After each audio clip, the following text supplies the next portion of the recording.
découvrir. Regardez des images d'exception, me semble-t-il, monsieur le guide. Oui, Jean-Sébastien, c'est pour toi, de la belle cathédrale. Exactement, coup de cœur ce matin pour cette voisine que nous avons juste à côté de nous, la cathédrale Saint-Pierre, qui date du début du XVIe. Exemple typique de l'architecture gothique finissante où le style Renaissance apparaît. C'est un vaisseau de pierre dorée au profond contrefort qui donne l'aspect de loin comme ça d'une église forteresse. Mais alors dès qu'on rentre à l'intérieur, on se découvre des baies larges. Alors ça c'est exceptionnel, un drone à l'intérieur de la cathédrale. C'est magnifique. C'est un flamboiement de dentelle de pierre.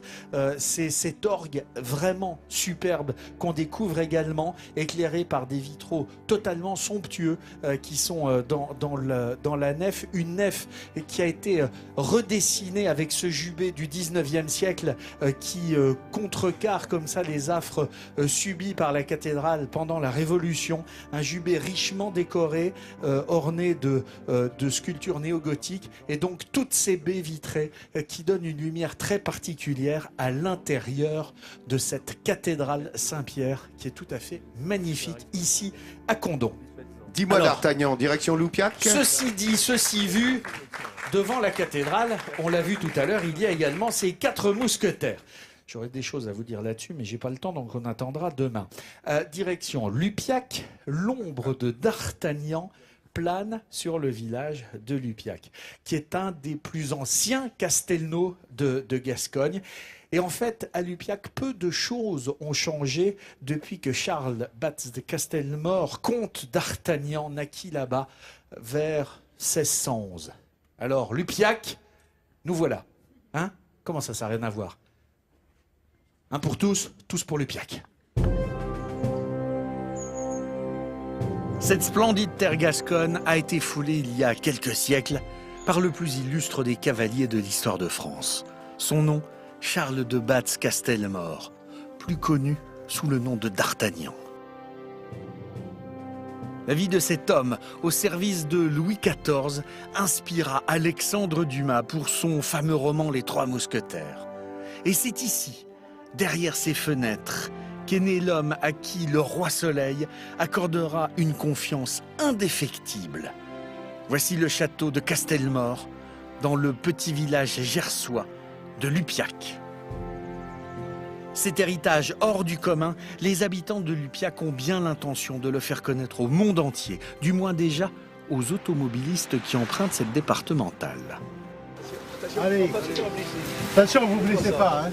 C'est pas beau ça? Non, c'est lourd. Et ce matin, c'est en habit d'époque qu'ils viennent achever l'installation d'une signalisation à l'image de leur icône. Car les villageois sont fiers de leur héros et des valeurs qu'il incarne. Les valeurs d'Artagnan, c'est la fougue, la loyauté, la joie de vivre. C'est ça d'Artagnan.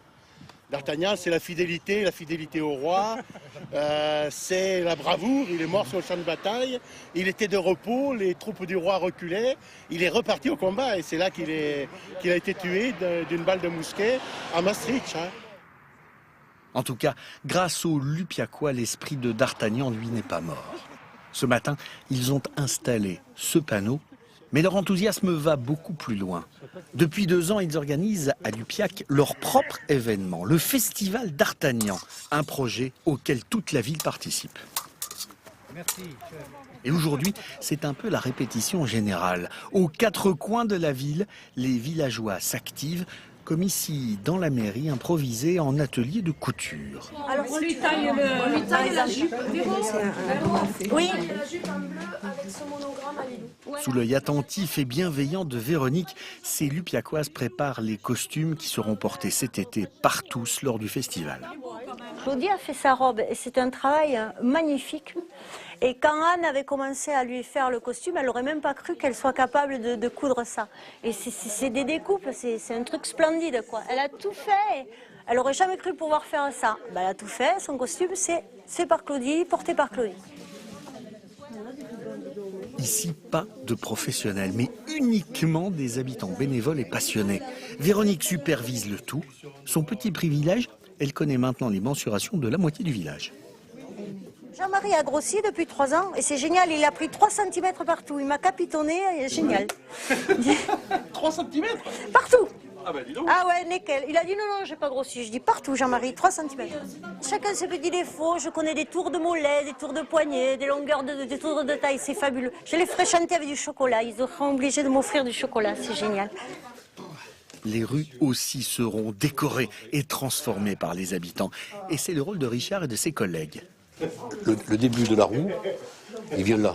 En gros. Ensemble, ils dessinent le futur décor de la ville, comme ces blasons en l'honneur de la Gascogne. La fin de la roue est ici, quelque part. De l'autre côté, c'est pareil.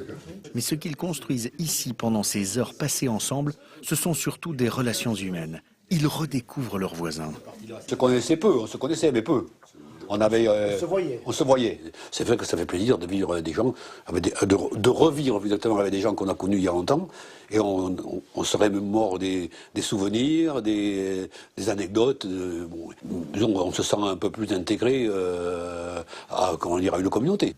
Cette communauté, la voici rassemblée ici ce matin dans ce jardin pour un cours particulier. Cet homme qui manipule un fusil d'époque, c'est Emmanuel, l'armurier du village. Ce soldat des temps modernes va donner aux villageois les informations nécessaires pour tout savoir de leur héros au moment du festival. Le mot mousquetaire, l'origine c'est ceci, le mousquet, porteur de mousquet, mousquetaire. Arquebuse, arquebusier, piquet, il porte la pique. Et l'on se surprend à redécouvrir des expressions de notre langue. Ensuite, le mousquetaire va pousser l'arme devant lui et il va passer l'arme à gauche. Ça vous dit quelque chose, l'arme à gauche? Voilà, ben ça vient de là. Parce que, en fait, dans cette position, il présente la surface la plus importante à l'ennemi. Donc, quand souvent on fait l'appel en disant un tel, il a passé l'arme à gauche. Voilà. Maintenant, place au tir, mais cela, c'est le privilège du spécialiste. Voilà, c'est parti.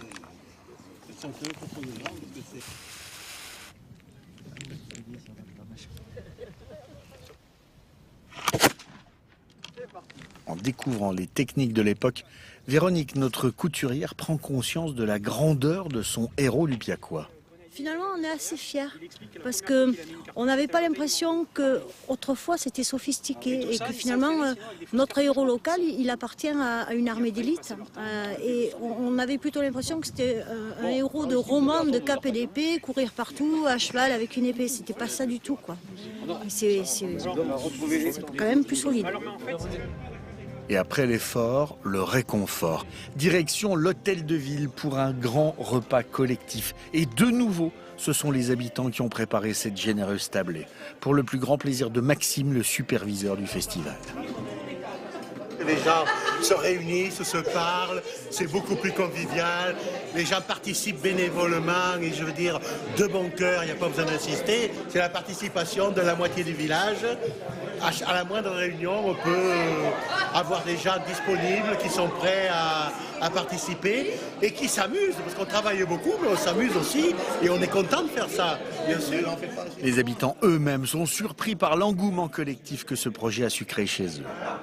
Et on a l'impression d'être tous rassemblés autour de notre héros local et c'est très agréable ça, d'être tous rassemblés comme ça. On fait un pour tous, tous pour un. Voilà. Lupiac n'est peut-être pas encore connu dans le monde entier, mais en revanche, quel plus bel hommage à D'Artagnan que l'énergie de ces villageois qui, dans un enthousiasme sans fin, contribuent à faire revivre, d'une manière exceptionnelle, ce petit village du Gers. Et hommage à Charles Batz, seigneur de Castelmore et de la Plagne, comte d'Artagnan, qui tenait ses quartiers de noblesse par sa mère, car son père était vendeur de draps, dit-on. En tout cas, D'Artagnan chez D'Artagnan, c'est cette magnifique association. Vous imaginez quand même qu'à Lupiac, il y a 300 habitants, il y en a plus de 200 qui font partie de cette association et qui font revivre à chaque mois d'août cette période faste du XVIIe siècle à travers nombre d'activités. On revit à l'heure du célèbre Gascon durant ces fêtes magnifiques où l'on reconstitue dans les rues tout ce qui faisait le quotidien de la vie au XVIIe siècle du côté des mousquetaires, que ce soit les duels à la rapière, que ce soit également des concerts. Une rando des mousquetaires également est organisée. Tout le monde revit en habit et ce festival est un vrai temps fort de l'Upiac. Imaginez quand même que cette année, 4500 personnes se sont retrouvées dans un village, je le rappelle, de 300 habitants. Ouais, bravo. Tout cela pour le tourisme, mérite bien. largement que je remette à Maxime Philos, qu'on a vu dans le reportage, avec tous ses amis qui sont venus, ce sourire de France, parce Bravo. que vous faites largement vivre et rayonner le Gers. Merci. Eh bien, merci à Midi en France d'avoir mis un coup de projecteur sur l'Upiac et sur D'Artagnan. Merci à vous. Bravo. Plus c'est mieux pour le patrimoine, le transmettre, vous l'avez Exactement. compris. Hein, et l'accueil, là on voit que le tourisme fonctionne remarquablement bien. Bravo messieurs, bravo capitaine de la garde, les anciens cadets comme on les appelait. Il a fini capitaine quand même de cette garde.